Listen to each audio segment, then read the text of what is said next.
Do you know what sucks? Being poor. And do you know what sucks even more? Not having any control over whether or not you go broke. Now I'm sure we can all agree that 2020 was an awful year for most, as over 2/3 of all Americans now live paycheck to paycheck. If you're one of them, you'll definitely want to avoid the states on this list, as they have extremely low wages, extremely high poverty rates, and basically no economic opportunity. And even if you aren't poor, you'll still probably want to avoid them anyways, because poverty and high crime rates usually have a big correlation. Speaking of which, if you want me to make a video on the top 10 most dangerous states, let's hit 5,000 likes. But while corrupt policies have had an impact on the rich getting richer and the poor staying poor, with 10.5% of the US now living in poverty despite us having the largest economy in the history of the modern world, many of these states are also at fault for their own misfortunes due to their refusal to adapt to the changing times as the economy increasingly caters toward innovation, tech,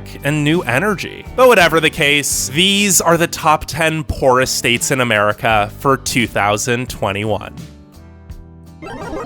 Number 10, Tennessee. Tennessee might be taking its nickname a bit too seriously because the volunteer state practically has people working for free, with the second highest number of minimum wage workers in the country, all working for just $7.25 an hour. So it shouldn't come as a surprise that the median household income is just $56,000 and that the disparity of wealth only increases as the cost of living continues to rise due to so many new people moving here who are able to work better out-of-state jobs online. Now, don't get me wrong, the state's economy is also growing, especially around the Nashville area where there's a diversified job market and a median household income over 70 grand. But even in Nashville, you'll still see plenty of homeless roaming the streets, and outside of Nashville, most of Tennessee suffers from severe poverty and crime. Memphis, for instance, has a poverty rate over 25%, a crime rate 223% above the national average, and a violent crime rate that's 5 times the national average. And Tennessee as a whole's violent crime rate is 57% above the national average. But can you blame them? 13.8% of Tennessee's 6.9 million residents live below the poverty line. But hey, at least there's no state income tax.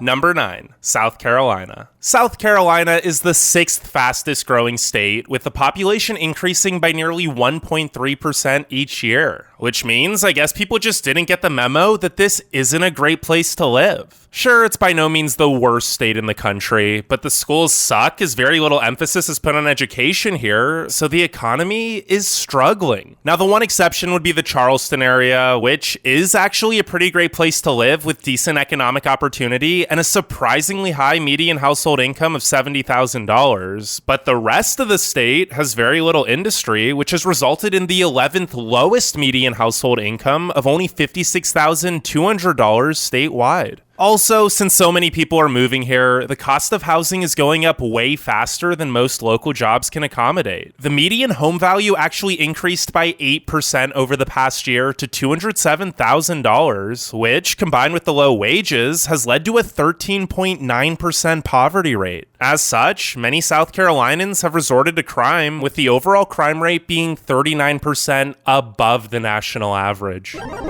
Number 8. Oklahoma. While the many farms throughout the Sooner State offer some jobs in agriculture, the majority of decent paying jobs in Oklahoma are in gas, oil, and coal, which is why the median household income of $54,000 is fairly high compared to the cost of living, with a median home value of just $141,000. But these non-renewable energy jobs aren't going to be around forever. So it's a good thing that the state and local governments are trying to diversify the economy, with many new jobs in telecommunications, food processing, transportation, aviation, and a growing startup tech sector in OKC and Tulsa. Then again, these efforts to improve the economy might not work out since the state doesn't exactly value education, with the chronically underfunded public schools being the 5th worst of any state. And speaking of underfunded, 15.1% of Oklahomans are currently living below the poverty line, which probably has something to do with Oklahoma also having by far the highest number of adult incarcerations in the US.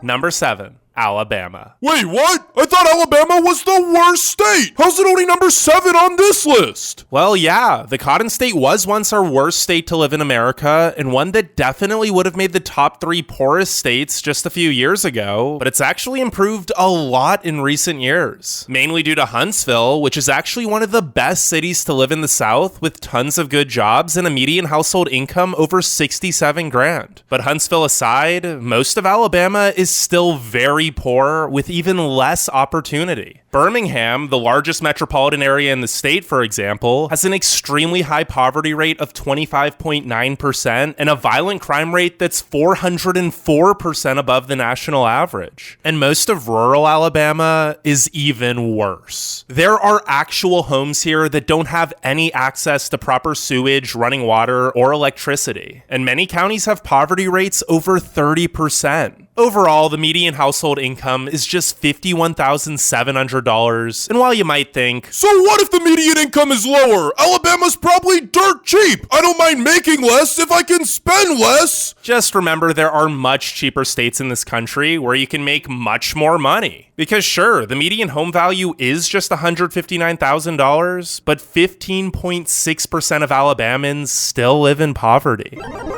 Number 6, Kentucky. The overall quality of life in Kentucky continues to deteriorate every year, and the state government seems to have no plans for improvement. Sure, there are some good jobs in the Louisville and Lexington areas, but even in those cities, the wages are a lot lower than they would be for comparable work in other states, which explains why the statewide median household income of just $52,000 is so much lower than the national average of $65,000. Now, to be fair, the cost of living is also below the national average, with a median home value around $161 grand. But that number is going up fast, especially in the cities. And if you're thinking of living in a more affordable part of the state, which do exist, you might want to reconsider, because most of rural Kentucky looks like this and features extreme poverty and rampant meth addiction. Due to the decline of the agriculture and coal mining industries that much of the state once heavily relied on, 16% of Kentuckians now live below the poverty line, and the bluegrass state actually has the highest percentage of minimum wage workers in the nation. And yes, that minimum wage is the bare minimum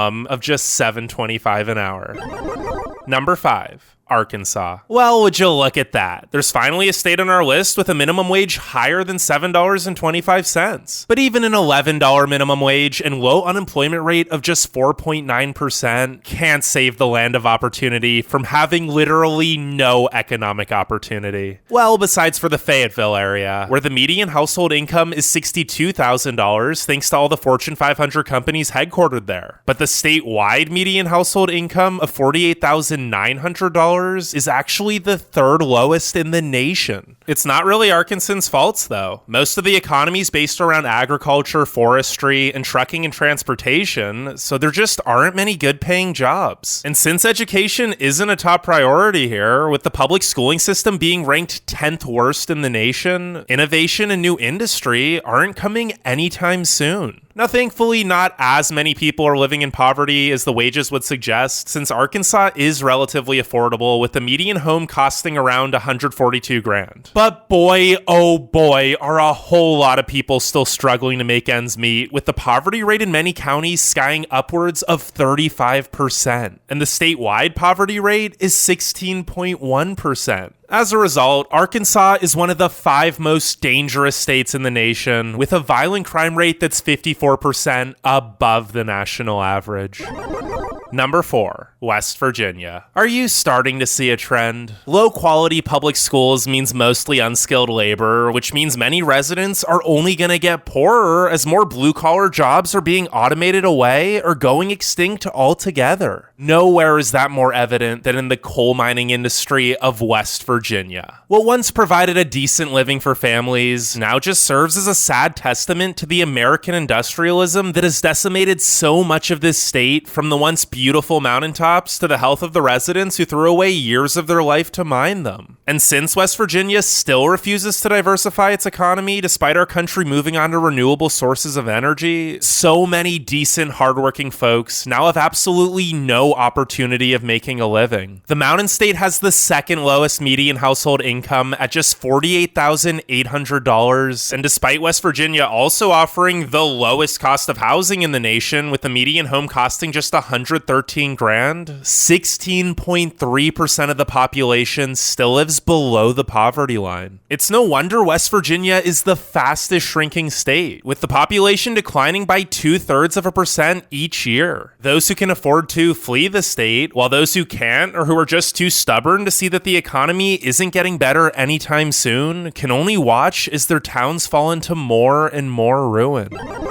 Number 3, New Mexico. The land of enchantment may be beautiful, but looks sure aren't everything, because this state has been struggling for a long time. While there are many high-paying science, research, and federal government jobs that cause the median household income of $51,900 to fall a little higher than most of the states on this list, the 8.6% unemployment rate and 17.5% poverty rate illustrate New Mexico's huge disparity of wealth. Maybe things wouldn't be so bad if New Mexico didn't also have by far the worst public school system with the highest high school dropout rate. But for now, it seems many residents would rather break the law than educate themselves, since New Mexico's crime rate is 58% higher than the national average, and its violent crime rate is 120% higher. Now, wages did actually grow by 8% over the past year, as many new green energy initiatives have come here in order to capitalize off the abundance of sun and wind that the state receives. But since the cost of living is also a lot higher than all the other states that suck this bad, with a median home value of nearly $230,000, they're gonna need to grow a lot more than that.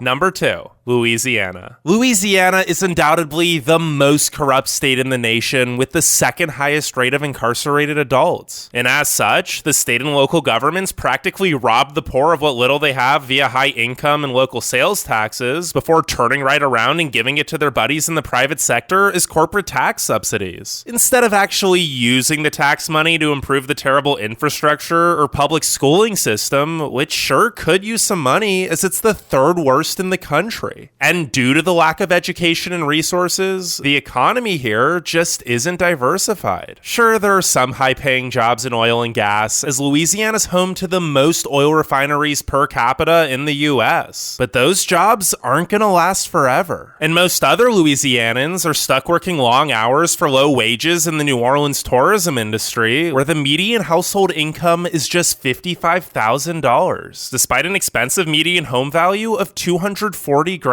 But hey, at least they have jobs. The rest of the state has literally no economic opportunity, which has resulted in the 5th lowest median household income of just $51,070 and the highest pay gap between men and women at 31.1%. All things considered, it should come as no surprise that 18.8% of the population lives below the poverty line, and that the crime rate is nearly 50% above the national average. Now, before we get to number 1, make sure you leave a like and subscribe. And I also wanted to give a quick honorable mention to a place that isn't technically a state, but if it were to become the 51st state, would definitely be the poorest in the country. That's right, Puerto Rico. Despite the territory consisting of 143 beautiful islands, inlets, and atolls, the overall median household income here is just $20,400. And the median home value isn't even that cheap at around $140,000. As a result, 43.5% of the population lives in poverty. Surprisingly, however, Puerto Rico's actually super safe despite so many people struggling, with a crime rate 53% below the national average. But without further ado,